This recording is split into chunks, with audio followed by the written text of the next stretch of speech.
but that is going to take a while with all the Hellions. But a couple of siege tanks do come in, and that's going to basically get crumbled. Now we do see a fifth factory coming up for the Terran, so this is going to allow him to reinforce his army very, very quickly. And he is throwing up a couple missile turrets in anticipation for Mutalisk, so that kind of does show that he is basically committing everything into this mech army. He doesn't really want to have Mutalisk running inside his base, because Terran mech army is really, really immobile. You won't be able to fall back to your base quick enough to help defend. Now the Zerg does actually burrow his roaches. He is going to try to sneak up on the Zerg, snipe off what he can, and burrow back down and escape. But the Terran is anticipating this. He is throwing down some missile turrets, so he is going to be able to see those roaches if they do manage to finish. One does come up, so the roaches do take a couple of extra hits than they were meant to at the start. The Zerg really should burrow these roaches back down, but he does lose all those roaches. The Banelings come in, try to do as much damage as possible, but Brockemon does respond quick enough and pulls those Marines back. Now that Zerg attack didn't really do as much as it should have. He did sacrifice quite a lot of roaches, but only managed to snipe off a couple of siege tanks. So Zerg is actually falling pretty far behind at the moment. He is getting missile attack too. He is getting a lot more roaches, so he is pretty committed to this tech at the moment. Whereas the Terran is going for a couple of Thors, he is getting vehicle weapon upgrades, he is getting a couple more Hellions, and finally getting his second barracks up. So he's going to be adding a couple more infantry units to help complement his army a bit. Now Zerg is finally getting his third up. It is actually pretty late, because if we look at the income tab, the Terran is above 2,000 minerals per minute, just slightly dipping under, but the Terran does spot it, so he is probably going to be trying to run in and delay that as much as possible. But OneHand is moving his roaches into position to defend that natural.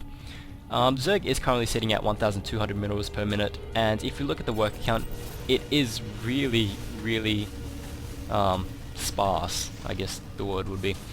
69 harvesters for the Terran, 44 for the Zerg, so the Zerg is actually falling behind very, very quickly. And as we know, a Terran who is very far ahead in economy is going to be really, really hard to defend against. Now the Hellions are slightly out of position, so OneHand is going to try to move in with his roaches, but the Hellions are going to be escaping in time. And if I was OneHand, I'd be trying to snipe out those missile turrets, or else the burrow would be basically rendered useless. Now OneHand is just trying to poke in and out, trying to snipe off what he can. Brockmon's units are actually slightly out of position. He could spread these siege tanks out a bit better, try to get as much coverage as possible. Terran is getting yet another refinery up, and he does see the roaches are out of position, so he's going to move his Blue Flame Hellions in to try to take out that third. But they don't really do all that much damage to buildings, so that is actually going to take quite a bit of time to bring down. Now, we do see Terran constantly producing out of these factories. It's mainly Thors and siege tanks at the moment, and we do see the Terran actually does have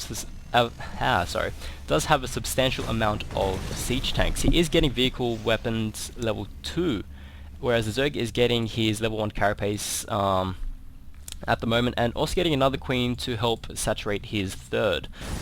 Now we do see an attack from the Zerg. He is going to get repelled pretty easily, especially with all these siege tanks and all these Thors, but he does burrow away to try to get away. But there is a missile turret placed here, so the Terran could actually siege up his siege tanks and basically try to snipe off all those roaches if they do try to escape. So at the moment, the Zerg is actually kind of trapped. He could try to go back through the back alleyway, but at the moment he is pretty committed to this attack. He is going to move into the Terran's base, try to do as much damage as possible. We do see the Terran army trying to move back, but being a mech army, it is pretty immobile. It's going to take him a while to get back, and especially with his building placement the way it is, his movement is going to be hampered quite a bit. He is lifting off his buildings to minimize the damage to his tech, but Zerg is going to be repelled after all. Now this planetary fortress at the gold is actually going to help defend even when his units are out of position.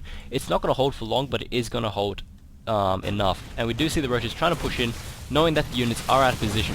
This is actually a pretty good move by the Zerg. While his units are in his base defending, he does push in to try to take out this 4th, and when the units come down to defend, he does attack the main again. But the Terran did actually see this coming. He does split up his army, keeping half of it in the base, bring half down to the expansion to defend, and both pushes are going to get repelled. So far Brockemon is actually demonstrating the strength that he has been showing throughout the entire tournament so far. He's showing that he can micromanage really, really well.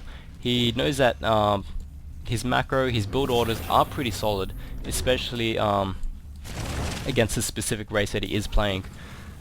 OneHand is actually in quite a bit of trouble right now, because if we look at the income tab yet again, the differential has eased a bit, with the Zerg pulling ahead in the worker count, 72 drones to 64 SCVs. The Mule is not really able to compensate for much. The Terran does throw a scan to try to snipe off the burrowed roaches, but they do get away in time.